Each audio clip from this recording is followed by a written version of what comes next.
ओम।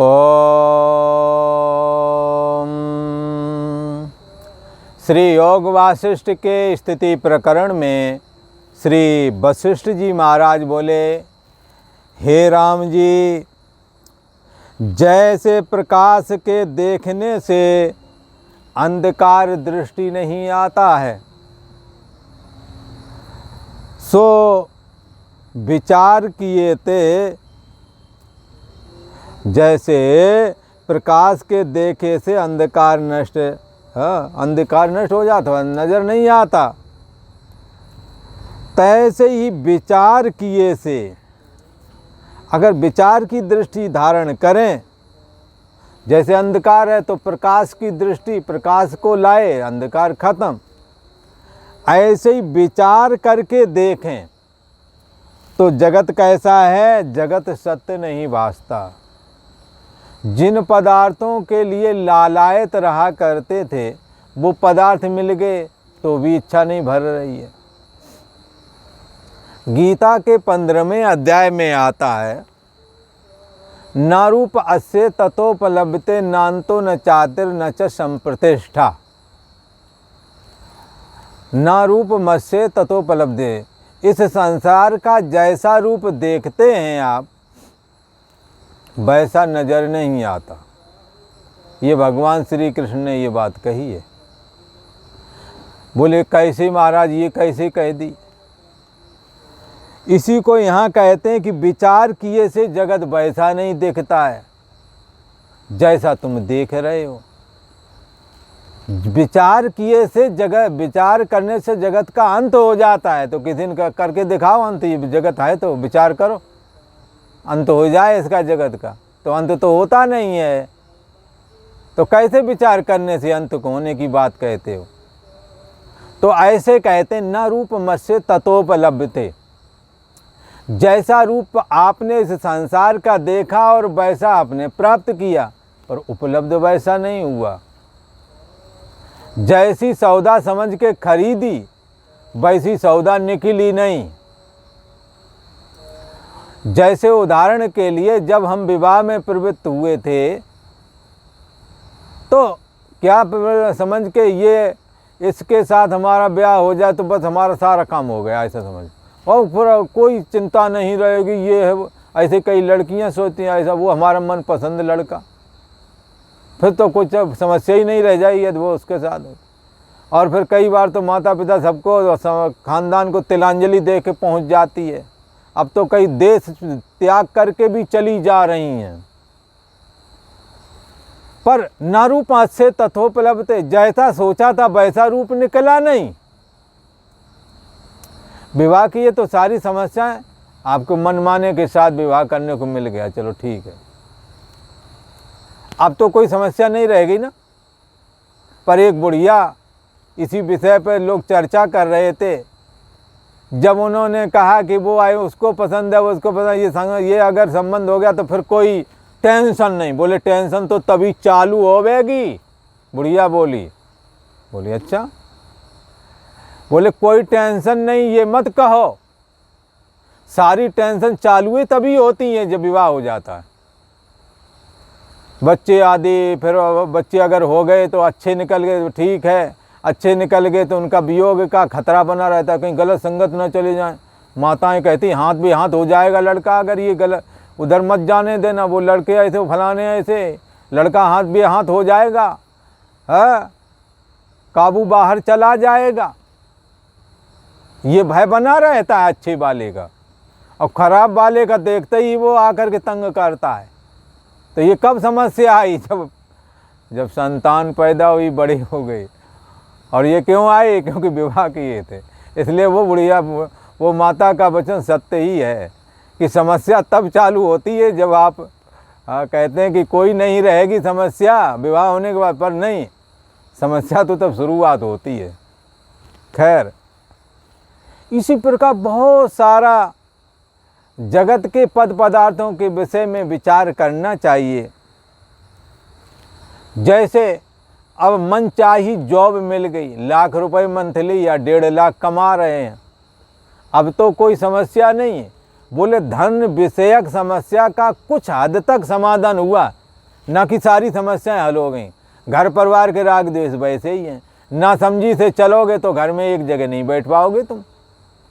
अविचार पूर्वक जहाँ कहीं भी रहेंगे आपको सुख नहीं मिलेगा। विचार करके ही आप सुखपूर्वक रह सकते हैं। धन मिलने से सारी समस्या का समाधान हो गया ऐसा नहीं समझना। स्त्री मिल जाने से अथवा पुरुष मनमाना मिल जाने से सारी समस्याएं हल हो गई ऐसा नहीं समझना है। इसीलिए भगवान श्री कृष्ण ने कहा ना रूप मत्स्य ततोपलभते। जैसा आप रूप देखते हो वैसा नहीं उपलब्ध होता है। सोचा था विवाह मनमाना हो गया कोई समस्या नहीं रहेगी, धन अब तो नौकरी लग कोई समस्या नहीं रहेगी। पर जितने धनवान हैं और लड़ाई झगड़ा राग द्वेष और घर परिवार में जो एक जगह बगैर जब पैसा नहीं था तब तो एक जगह बैठ जाते थे, अब एक जगह एक दूसरे को देखना नहीं, बैठना की तो दूर, और एक दूसरे को देखना भी पसंद नहीं करते हैं क्योंकि पैसा जो बढ़ गया है। कई बार पैसा समस्या बन जाता है, समाधान ना बन करके समस्या। इसलिए यहाँ कहते हैं भगवान श्री कृष्ण ने कहा जैसा रूप आप देखते हो वैसा है नहीं। विवाह करने वालों ने अपना अनुभव बताया, हम तो सोच करके ऐसे प्रवृत्त हुए थे कि अब हमारी कोई समस्या नहीं, पर समस्या अब चालू हुई। इसी प्रकार जिनकी जॉब लग गई, अच्छा कमाने लगे, उनका अब कोई समस्या ना रहेगी, बोले समस्या और बढ़ गई।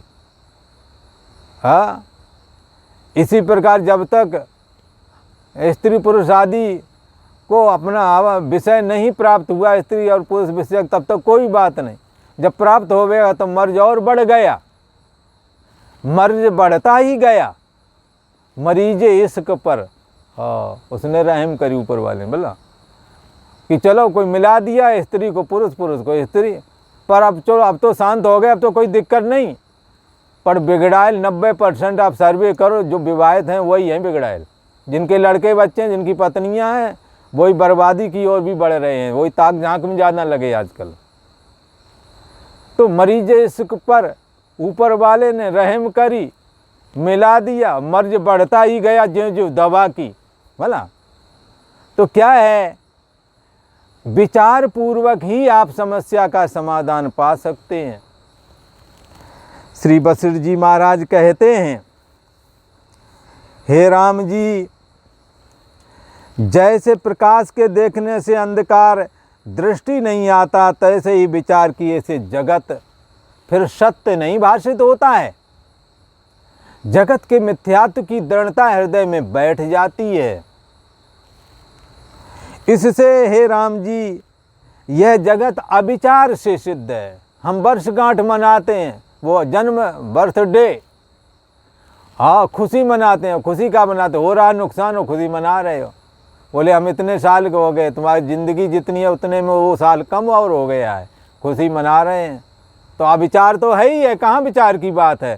खुशी तो वहाँ मनाओ जहाँ कुछ मिलने वाला हो, पर तुम्हारी आयु का कुछ हिस्सा तो चला ही गया है, अब खुशी मना रहे हो। ऊपर से मोमबत्तियाँ बुझाने में लगे पड़े हो, बुझा हुआ दीपक भी बुझाने में लगे, जलता हुआ दीपक बुझाने में लगे पड़े हो। हाँ, हमारे यहाँ तो सनातनी परंपरा में तो दिया जलाते ताकि हमेशा ये जीवन ज्योति जलती रहे। हाँ, तो यहाँ क्या कहते हैं, ये जगत अविचार से सिद्ध है। और कैसा है, असत्य रूप है, मन की वासना से ही दिखता है। हे बुद्धि की चपलता से, ये बुद्धि चंचल है, जगत को पद पदार्थों की इच्छा है इसमें, इसीलिए बुद्धि की चपलता से ये जगत सत्य करके भासता है। हे राम जी, जिस पुरुष को जगत की भावना उठ गई है, जगत सत्य है, जगत से हम सुखी हो जाएंगे, हाँ धन से मान प्रतिष्ठा से इन सब से हम सुखी हो जाएंगे, ऐसी जो भावना लिए बैठे हैं, ये भावना हमें सुखी नहीं होने देती है। जिन्होंने ये अपेक्षा बुद्धि त्याग दी है जगत से सुखी होने की, जगत के पद पदार्थों से सुखी होने की अपेक्षा बुद्धि का जिन्होंने त्याग कर दिया है, उसको कहेंगे इसके अंदर जगत की भावना अब उठ गई, खत्म हो गई। जैसे कोई बोले कैसे, इसको ऐसे भी समझो। बोले अब इसका पत्नी के प्रति आस्था खत्म हो गई, विश्वास उठ गया। ऐसे जिसके अंदर से जगत के प्रति विश्वास उठ गया, धन हो तो सुखी हो जाएंगे, ये एक आकांक्षा सबके अंदर है। पर जिन्होंने ये भी देख लिया कि धन होने पर भी दुख का अंत नहीं आता, तब क्या होगा? धन के प्रति सुखी हो जाऊंगा ऐसी आस्था उठ जाएगी। जिनके पत्नी नहीं वो दुखी है, समझ में आता है भला। पर जिनकी पत्नी नहीं है, जिनका पति है सुखी है, समझ में आता है ना। जिनके नहीं है, पर जिनके हैं वो भी दुखी है। नहीं है तो समझ में आता, चलो ठीक नहीं है। पर जिनका पति है पत्नी है तो भी दुखी है, तो क्या समझ में आई? यही समझना पड़ेगा कि पत्नी का होना ना होना तुम्हारे सुख के ऊपर मोहताज नहीं है। तुम्हारे सुख के लिए जरूरी नहीं है कि ये सब होवे साजो सामान तभी सुखी होवेंगे। पर कहीं क्योंकि बहुतों के पास ये साजो सामान है, स्त्री भी है, पुरुष भी है, पुत्र भी है, फिर भी दुखी है। तो क्या है? अविचार से, विचार पूर्वक घर परिवार वाला जिसकी स्त्री है, पुत्र है, मकान दुकान, यदि विचार पूर्वक नहीं रहता तो वो भी दुखी रहेगा। संयम जीवन में है नहीं, मनमाने आचरण करने में लगे पड़े हैं, कैसे कोई सुखी कर सकता है उन्हें? सुखी होने के लिए एक दूसरे के प्रति सहानुभूतिपूर्ण बर्ताव करना, प्रेम रखना, जरूरत पड़ने पर काम आ जाना, कटु वचन ना बोलना, मेल मिलाप पूर्वक रहना, ये सब जब संयोग भिड़ते हैं तो सुख मिलता है। और पति है पत्नी सहानुभूत कोई नहीं होकर मर जा था, गालियां बकते हैं, तू मर जा, वो कहते तू मर जा, कोई परवाह ही नहीं है। कोई छोटी सी बात हो जाए, तुम्हारे जो मर चुके माँ बाप उन तक की खबर ली जाती है, वो तो ऐसा कहा था, वो तो बढ़िया ऐसी कहते। ये सब क्या है? ये सब हैं और फिर भी दुखी हैं। इससे अच्छा ना हो तो किसी का ना हो तो ना होने का दुख है। अब बोले हैं तो ये लड़ाई झगड़ा का मामला पड़ता है। अच्छा जो लड़ाई झगड़ा नहीं करते वो कहो, तो जो लड़ाई झगड़ा नहीं करते, जो सहानुभूतिपूर्ण बर्ताव रखते हैं, जो एक दूसरे के प्रति काम आते हैं, कटु वचन नहीं बोलते, जो एक दूसरे की इज्जत का ख्याल रखते हैं, वो अपने इस बर्ताव के कारण ही सुखी हैं। ना कि पति या पत्नी होने ना होने का सवाल नहीं। आप बर्ताव कैसा करते हैं, आपका व्यवहार क्या है, आपके अंदर में नियत क्या है। कोई कहता है जैसी नियत तैसी बरकत। नियत खराब है, किसी को सुखी देखना नहीं चाहते हैं, लगता है जो कुछ मिले वो हमें मिल जाए, बाकी भूखे रह जाए, क्या हो जाए कोई परवाह ही नहीं। हमारी इज्जत बाकी की इज्जत ही नहीं है। ये सब बर्ताव ही आपको दुखी करते हैं। चाहे भले ही पत्नी हो, चाहे भले ही पति हो, चाहे पुत्र हो, चाहे ना हो, आप अपने व्यवहार को नहीं सुधारेंगे, आपको सुखी कोई नहीं कर सकता। इसलिए इनके प्रति आस्था रखना कि पत्नी से हम सुखी हो जाएंगे, तो बहुतों की पत्नियां दुखी हैं। ये कहें पत्नी ना हो तो सुखी हो जाए, तो जिनके नहीं है वो और दुखी घूम रहे। फिर कौन सुखी है? जो विचार से रहता है, जो इन सबके साथ बीच में रहता हुआ सबके प्रति परोपकार की भावना, सहानुभूति की भावना, ये सब रखता है एक दूसरे के प्रति, वही सुखी हैं। परमात्म चिंतन करते हैं, साधु सेवा करते हैं, बुजुर्ग माँ बाप की सेवा करते हैं, सुखी हैं। खिला करके उन्हें अच्छा लगता है, किसी का मैं खा लूं। जो पुरुष विचार करता है और जब ये देखता है कि जगत के पद पदार्थों के प्रति हमारी कैसी दृष्टि है, धन पुत्र स्त्री आदि पदार्थों के प्रति, इस बात पर ही निर्भर करता है आप किस दृष्टि का उपयोग कर रहे हैं, सदाचार वाली दृष्टि का अथवा दुराचार वाली दृष्टि का अथवा कुदृष्टि का, अथवा नियत कैसी है आपकी, अच्छी है या बुरी है। इस सब पर निर्भर करता है। आपका सुखी होना, आपका दुखी होना, इस पर बहुत कुछ निर्भर है। जिस पुरुष को जगत की भावना उठ गई है, ये ना स्त्री सुख रूप है ना पुरुष दुख रूप है, दोनों निर्विशेष हैं। दोनों जब संबंध बना लेते हैं, स्त्री पत्नी बन जाएगी, पुरुष पति बन जाएगा, तब अपेक्षा बुद्धि जागती है। तो अनुकूल बर्ताव करते हैं तो सुखी हो जाते हैं, प्रतिकूल बर्ताव करते हैं दुखी होते हैं। न स्त्री सुख रूप है न दुख रूप है, न पुरुष सुख रूप है न दुख रूप है। तुम्हारा बनाया हुआ संबंध ही जब अपेक्षा पर खरा नहीं उतरा तो दुखी होते हैं, अपेक्षा पर खरा उतर गया अनुकूल है, आप सुखी होते हैं। इसलिए जगत के पद पदार्थ सुखी और दुखी करने वाले नहीं हैं। अंदर में ये बैठा था कि पत्नी हो जाएगी, पति हो जाएगी तो हम सुखी हो जाएंगे।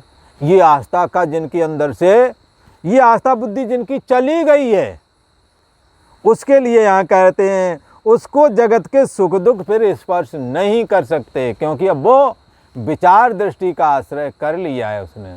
सबका आदर सत्कार करता है, अपेक्षा कुछ नहीं रखता, सह दुख शिकवा न करे। वो सबका कार्य करता है, अपमान सह लेता, शिकायत लेकर के नहीं बैठता, नाक से अब क्या करें, हम नहीं करेंगे ऐसा। कई लोग को थोड़ा एक मंदिर में सेवा एक महिला करती, कुछ बात होगी डांट दिया, बोले आप नहीं करेंगे, हम भगवान शिव जी की सेवा करते तो हमारे साथ ये हुआ। अरे उनसे कहते में लेना भक्ति का, वो तुम्हारा अलग प्रसंग है, तुम्हारा व्यवहार तुम अच्छा नहीं होगा तो अगले ने डांटा होगा। हाँ, अब तुम बाबू जगत के ईश्वर महादेव जी के ऊपर थोप रहे हो। निज अब अपराध राम परान, अपराध तो खुद ही कर दो, राम पर थोप रहे हो। इसलिए जगत के सुख दुख स्पर्श उसको नहीं करते हैं जो इस विचार दृष्टि को धारण कर लेते हैं। निर्णय सोए, उसने निर्णय कर लिया है, यहाँ कोई ना कोई सुखी करता है ना कोई दुखी करता है, ना कोई नहीं काहू कर सुख दुख कर दाता, निजकृत कर्म भोग सब भ्राता। कोई किसी को सुखी दुखी नहीं करता है, अपने किए हुए कर्म ही सुखी और दुखी करने वाले हो जाते हैं। इसलिए जिसने निर्णय करके इस जगत को असत्य जाना है, उसमें फिर आस्था उसकी नहीं उदय होती है। जब आस्था चली गई तब भाव अभाव बुद्धि भी नहीं रहती कि ये सत है ये असत है, जब आस्था ही नहीं है।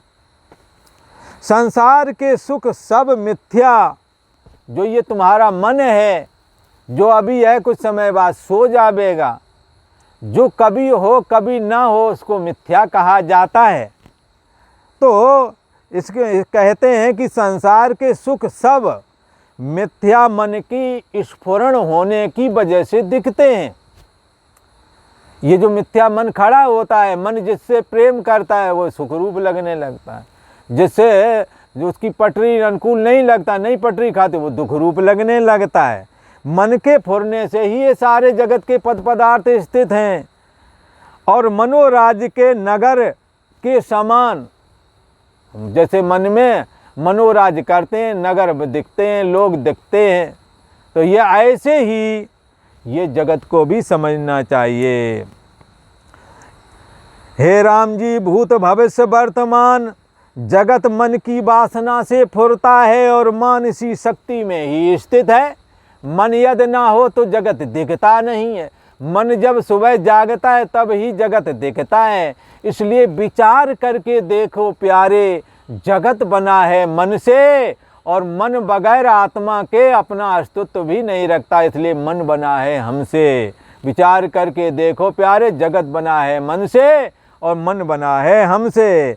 वह मन क्षण में बड़ा दीर्घ आकार धारण करता है और क्षण में सूक्ष्म आकार धारण कर लेता है कि ग्रहण करिए तो ग्रहण नहीं किया जा सकता। इस मन को बड़ा मुश्किल है ये।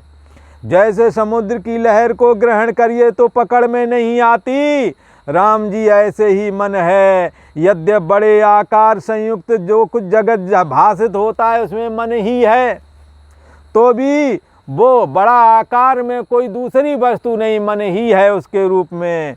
ये मन क्षण भंगुर है और असार वासना से भासता है। इसके अंदर जो जगत की वासना है वो सारहीन है, और वासना के क्षय होने पर ये मन शांत हो जाता है। इसलिए मन को यदि नष्ट करना है तो हमें जगत के पद पदार्थों की वासना का त्याग करना होगा। और आज इतना ही। ओम।